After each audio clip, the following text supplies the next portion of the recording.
Oh, hello and welcome to another fun-filled edition of Adam's Music Box. Now, this video is a response to a question, which is probably a bit more logical than a response to an answer. I'm here all week, folks. I was asked, what's your favorite jazz composition of all time? And that got me thinking, because the very name jazz was originally invented as a kind of pejorative, but it became something that was later on owned, if you will, by the people making the music. But jazz, in and of itself, has so many different genres which aren't necessarily particularly related. You have Dixieland trad jazz, you have show tunes that were informed by jazz, you have pop music informed by jazz, you have the big band era, sometimes called the swing era, you have modal jazz. Before that, you had bebop, you had then hard bop at the same time as modal jazz, you had jazz fusion, you had avant-garde, you had world jazz, you had jazz funk, you had smooth jazz, you had acid jazz, you have jazz hip hop fusion, you have so much. And so, narrowing down my favorite jazz composition is hard, but then it hit me, and I thought, I actually do have one that I think in the genre of jazz is the perfect jazz composition.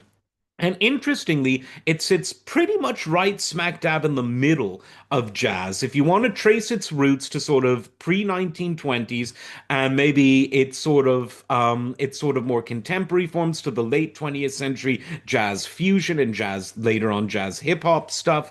1959, when this composition was composed, is kind of in the middle of that. It's in the hard bop era, which sits somewhere between the bebop era and the sort of the post swing era of the late 40s and early 50s, and then the more avant garde or jazz rock, jazz funk fusion of the late 60s, 70s, and into the 80s.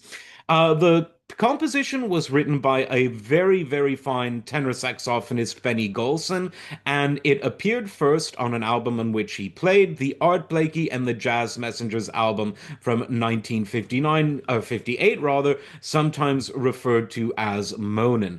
Now, this album had all of the compositions except for a few covers written by Benny, and it was one of the finest lineups of the ever-evolving Jazz Messengers, where Art Blakey, the great drummer, really it was university. It was the conservatoire for jazz musicians who would then go on to great solo careers and other great ensembles. So you had Lee Morgan, the great trumpeter in the band.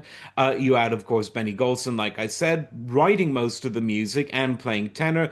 The great Bobby Timmons on piano, Jamie Merritt on bass, and of course the leader at the back, Art Blakey, on the drums. Now, did I even say the name of the song yet? I don't remember, but the name of the song is, drum roll from Art Blakey, Along Came Betty. And it's just the chords are just great. The solos on the original recording are just perfect. The way that Art is able to soulfully swing, hinting at something that is both R&B and jazz flavored, is just to me absolutely perfect. While unquestionable,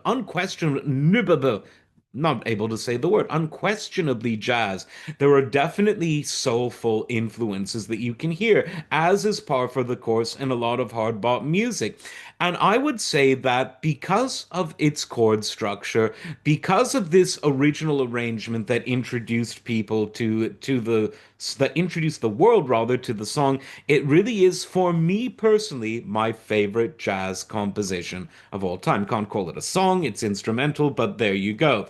Now, this is one of the best jazz albums of all time, the Monin album, or the Art Blakey and the Jazz Messengers album.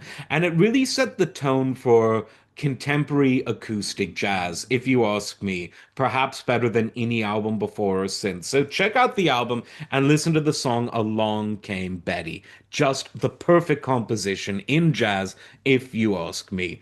As always, like, subscribe, and we will see you next time. Take care.